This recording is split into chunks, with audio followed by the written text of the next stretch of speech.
Welcome to Hard Magic Wisdom. Today's video is about how believing is a trap.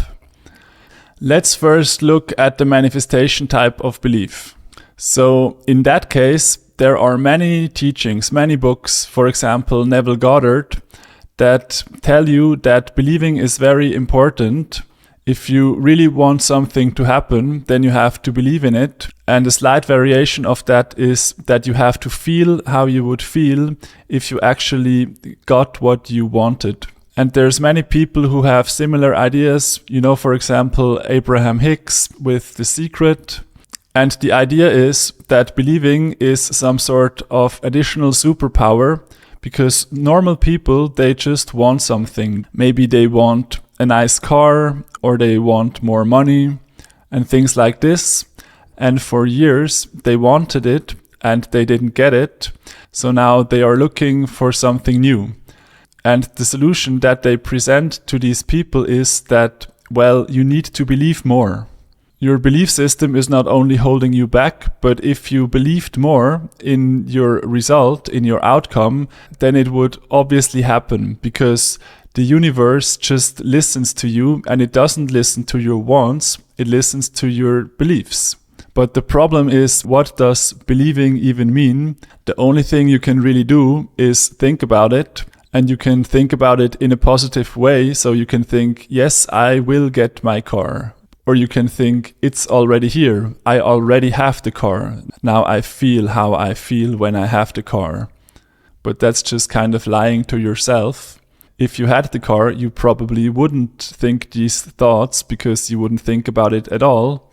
And so for this line of thought, the teachers will say, basically, you don't think about the how, you don't think about it at all. Basically, you kind of completed the exercise by believing that the car will come, and then don't think about it again.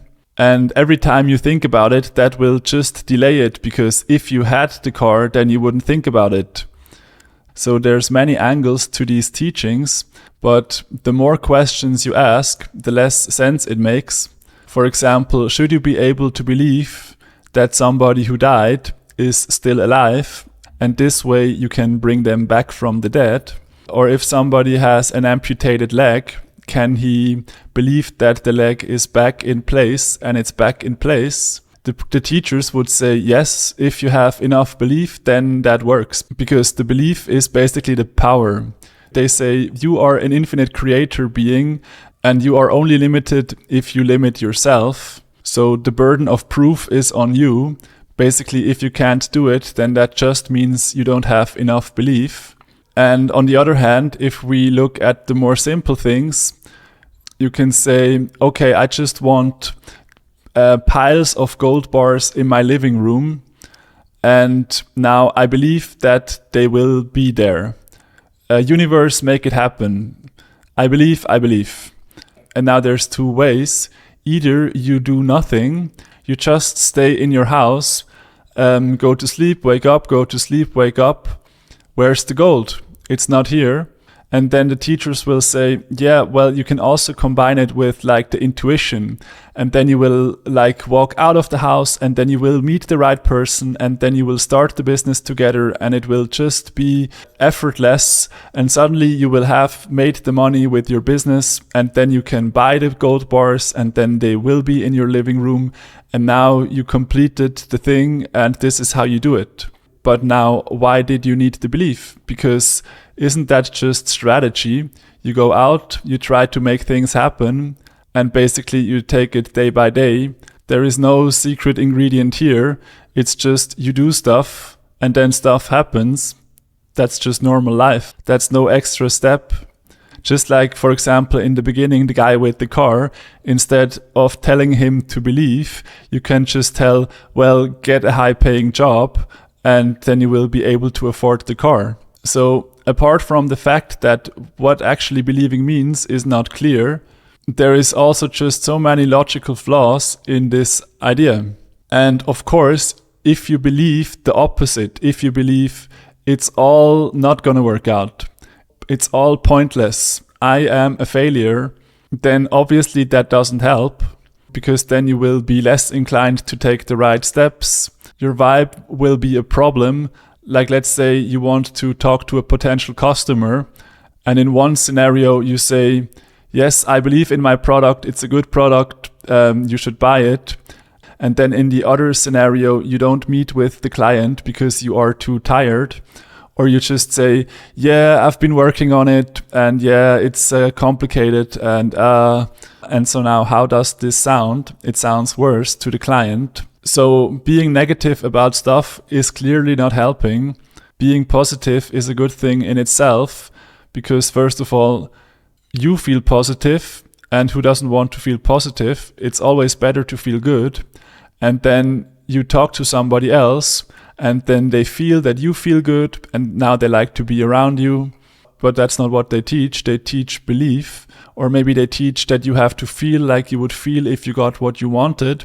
But then how would you feel? You would just feel good. So shouldn't the teaching be just feel good? The problem with all of this is not that it just doesn't work. The problem with this is that you can lose many years doing this instead of doing something better. Let's say you wanted to learn the guitar, and instead of practicing a little bit every day, you just believe that someday you will wake up and you will be a very good guitar player. Now, every day you do this, you are wasting your time, because every day you could get up and practice a little bit. But this idea of belief just has a certain kind of appeal. You know that everybody wants more money, wants a better life, and you see that not everybody has it. So what are they doing wrong? It can't be the wanting, it must be something else. Maybe it's the believing. And then you try this for years, but maybe the answer was just you need a better strategy. A strategy is the obvious solution, because let's say you have a business with employees. Let's say you have 10 employees. And now just believing in a successful business doesn't teach you how to deal with the employees, how to react in certain situations, when to say yes, when to say no, how to structure the work process for them so that the work gets done and the atmosphere is nice so that they stay a long time and make your company successful. Things like these. This is about strategy, and you need to try stuff, make mistakes. It's complicated, and to think you can just sit at home and just believe is appealing to many people. But when you think it through, it doesn't work. So yeah, this is what I had to say for belief today. I hope this was interesting to you. Please let me know what you think. Subscribe and like if you think these kind of discussions are interesting to you. And thank you for watching. See you soon.